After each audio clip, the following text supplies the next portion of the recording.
Bismillahirrahmanirrahim. Assalamualaikum warahmatullahi wabarakatuh. Alhamdulillahirrahmanirrahim. Wassalatu wassalamu ala asyrofil anbiya'i wal mursalin Sayyidina wa maulana Muhammadin wa ala alihi wa sahbihi ajma'in. Amma ba'd. Dewan Hakam yang kami hormati dan kami muliakan, pada kesempatan kali ini izinkan saya memaparkan isi makalah ilmiah dari yang saya tulis, yaitu yang berjudul tentang dampak ekonomi terhadap kesejahteraan keluarga dan masyarakat.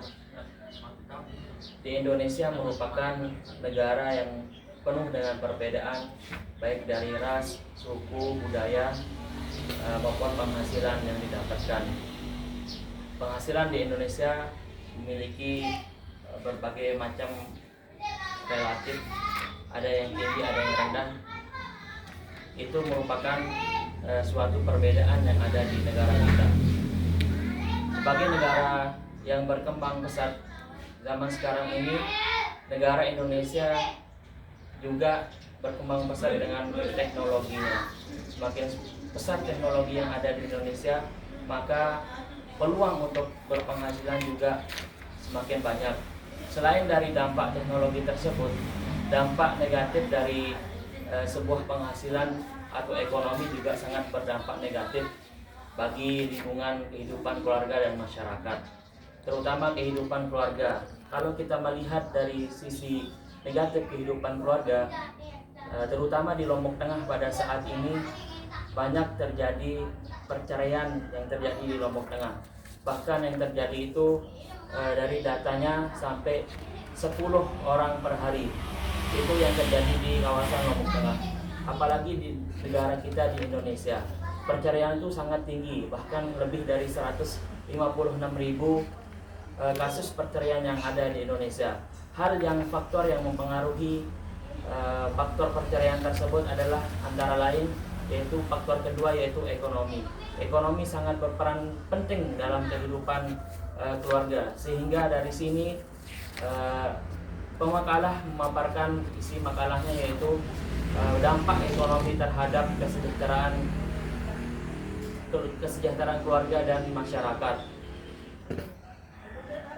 Dari paparan tersebut dapat kita mengambil bahwa solusi yang ditawarkan oleh pemakalah di sini, yang pertama yaitu harus adanya manajemen ekonomi. Manajemen berasal dari kata bahasa Inggris yang berarti yang dalam bahasa Inggris manos, yaitu yang berarti mengatur.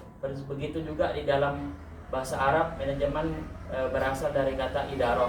Sehingga hal yang cocok untuk kita mengaitkan antara manajemen ini dalam Al-Quran, yaitu terdapat di surah As-Sajdah ayat 5 yang berbunyi, A'udzubillahi minasyaitonirrajim, yudabbirul amru minas sama'i ilal ardi summa ya'ruju ilaihi fi yawmin kana miqdaruhu amfasanah mimma ta'udun. Yang artinya dia mengatur urusan dari langit ke bumi, kemudian urusan itu naik kepadanya dalam satu hari yang kadarnya adalah 1000 tahun menurut perhitungannya. Jadi dapat kita mengambil bahwa manajemen yang harus dilakukan oleh keluarga di sini yaitu dengan memperhatikan beberapa hal, yaitu bagaimana dalam teori manajemen. Yang pertama adalah planning, yaitu bagaimana melakukan perencanaan atau gambaran dari sesuatu yang dilakukan tersebut. Kemudian organization, yaitu melakukan pengorganisasian tentang fungsi setiap umat, hubungan kerja yang baik secara vertikal dan horizontal. Dalam artian umat manusia itu harus memperbaiki hubungan antara sesamanya, baik itu horizontal maupun vertikal, dalam artian hubungan dengan Allah dan manusianya.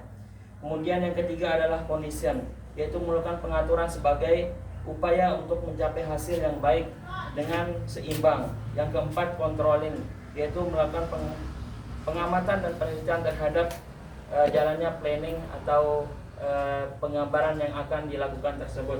Kemudian motivation, yaitu menggerakkan semaksimal mungkin dengan hati sukarela, ikhlas dan mengharap ridho Allah Subhanahu wa taala. Hal ini sebagaimana dijelaskan dalam surah An-Najm yang artinya dan bahwasanya manusia tidak akan memperoleh selain dari apa yang telah diusahakannya.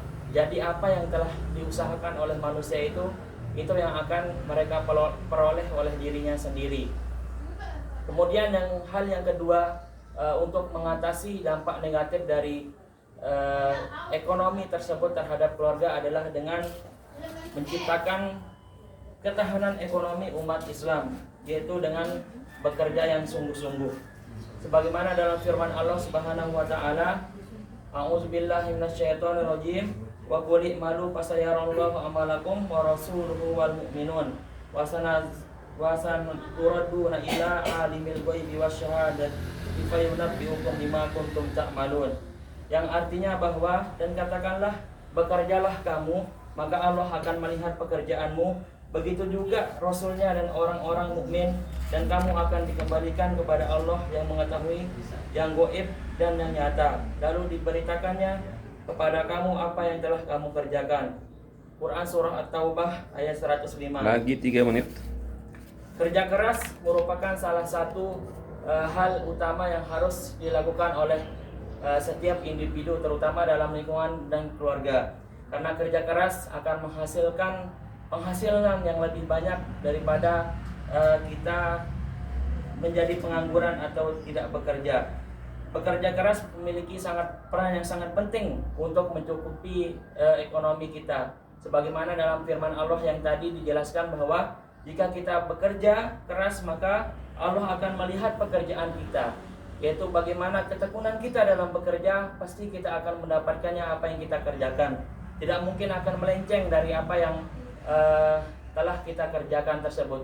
Dalam artian proses tidak akan pernah mengkhianati hasil. Dalam bukunya Ahmad Nur Fadil Lubis dan Azhari Akmal Tariga Robert menyatakan bahwa pertambahan penduduk seperti deret ukur, sementara pertambahan makanan atau kebutuhan hidup manusia hanya seperti deret ukur. Begitulah perumpamaan yang diibaratkan oleh seorang ilmuwan barat tersebut. Semakin banyaknya jumlah penduduk umat di muka bumi ini, maka manusia semakin dituntut untuk terus bekerja keras dengan menggunakan akal dan tenaganya.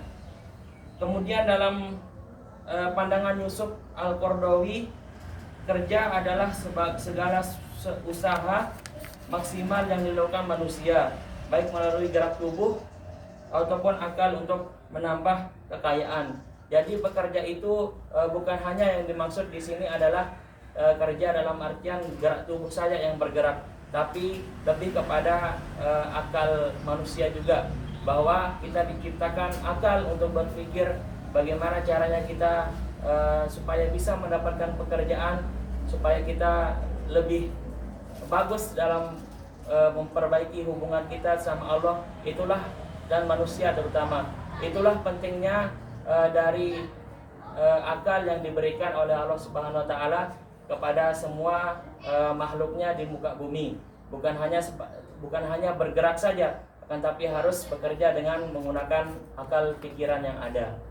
Mungkin hanya itu yang dapat saya sampaikan. Kurang lebihnya mohon maaf. Sekian, wassalamualaikum warahmatullahi wabarakatuh. Waalaikumsalam warahmatullahi wabarakatuh.